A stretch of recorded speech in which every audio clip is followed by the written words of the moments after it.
Assalamualaikum warahmatullahi wabarakatuh. Perkenalkan, nama saya Wahibisi dari kelas SD 1813.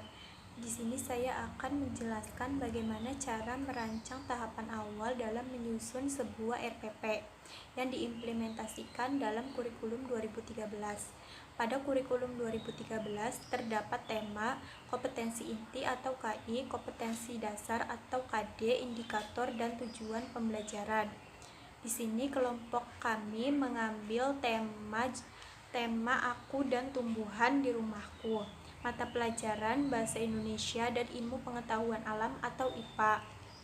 Di sini saya akan menjelaskan tahapan-tahapan dalam menentukan kompetensi inti atau KI. 1. Menentukan tingkat kemampuan untuk mencapai standar kompetensi lulusan yang harus dimiliki oleh peserta didik pada setiap tingkat kelas.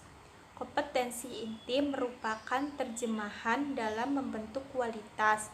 Kompetensi inti bukan untuk diajarkan, melainkan untuk dibentuk melalui pembelajaran mata pelajaran yang relevan. 2. Setiap mata pelajaran harus sesuai pada kompetensi inti yang telah dirumuskan.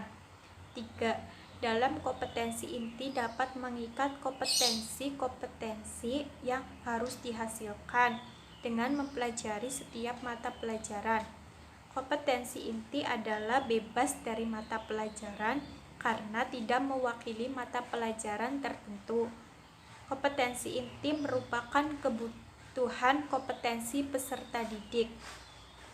4. Tahap merumuskan kompetensi inti didukung dalam kelompok kompetensi sikap spiritual, sikap sosial, dan keterampilan.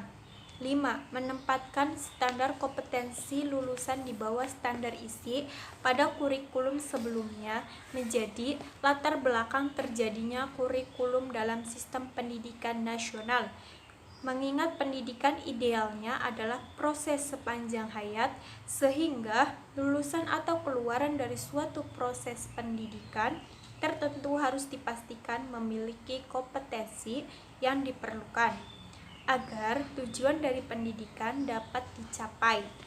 Menurut Undang-Undang Sisdiknas atau Sistem Pendidikan Nasional, yakni membentuk potensi yang dimiliki peserta didik agar dapat menjadi orang yang beriman dan bertakwa, berilmu, cakap, kreatif, mandiri, dan menjadi warga negara yang demokratis serta bertanggung jawab.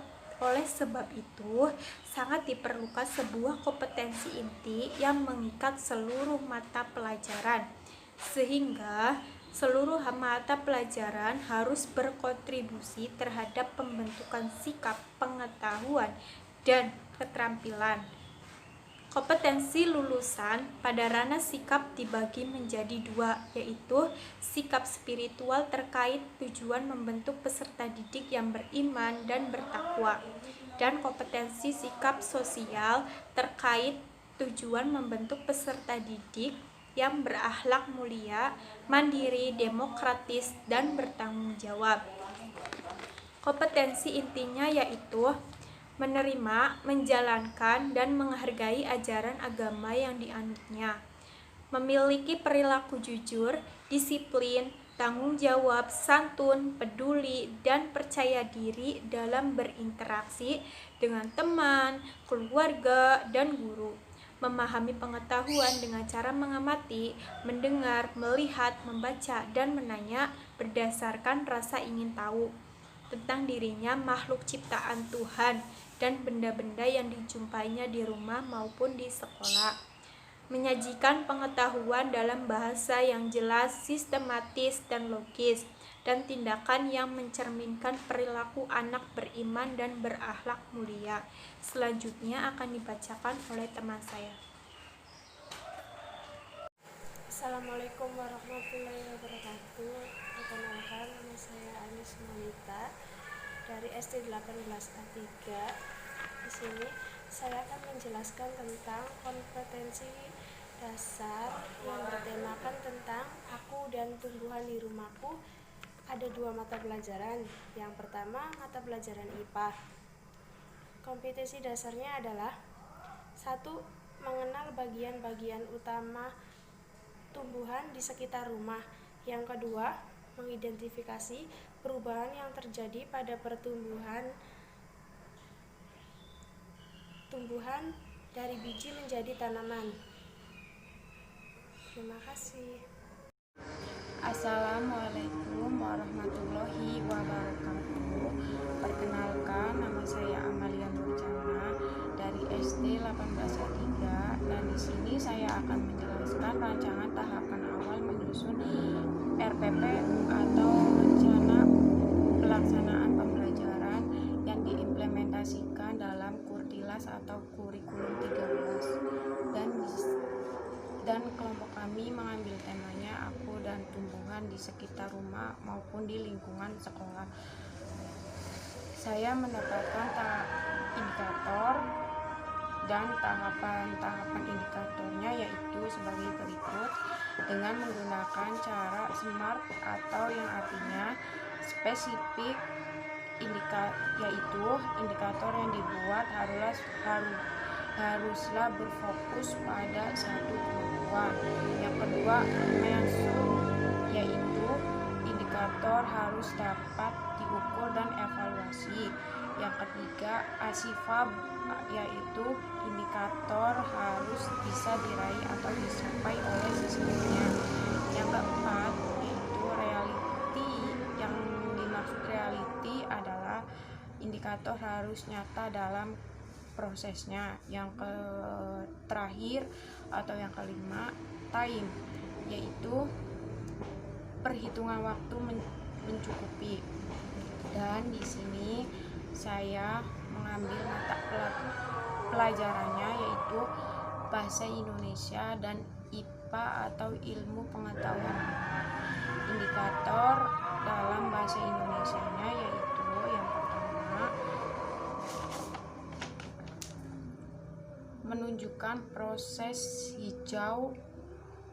tumbuhan hijau membuat makanan. Yang dimaksudnya adalah kita masukkan kapas dan air ke dalam gelas, lalu kita masukkan kacang hijau ke dalamnya, lalu kita lihat proses pertumbuhannya. Yang indikator IPA yaitu yang pertama, menyayangi tumbuhan. Yang dimaksud menyiram tumbuhan dan tidak menginjak tanaman atau tidak memetik bunga di tanaman atau di rumah tetangganya. Yang kedua, mengetahui arti dari tentang akar, dari mulai akar, batang, dan daunan. Yang ketiga, memberikan contoh tumbuhan di sekitar rumahnya atau di sekolahnya. Terima kasih. Selanjutnya yaitu ada tujuan pembelajaran. Tujuan pembelajaran ada 3. Yang pertama, siswa mampu mengetahui tentang akar, batang, dan daun. Yang kedua, setelah mempelajari tumbuhan, siswa mampu memberi contoh seperti menyiram tumbuhan, menyiram rumput, tidak menginjak rumput, dan tidak memetik bunga di taman. Yang ketiga, siswa mampu memberikan contoh proses tumbuhan. Baik, terima kasih. Sampai di sini yang dapat saya sampaikan. Wabillahi taufiq wal hidayah. Wassalamualaikum warahmatullahi wabarakatuh.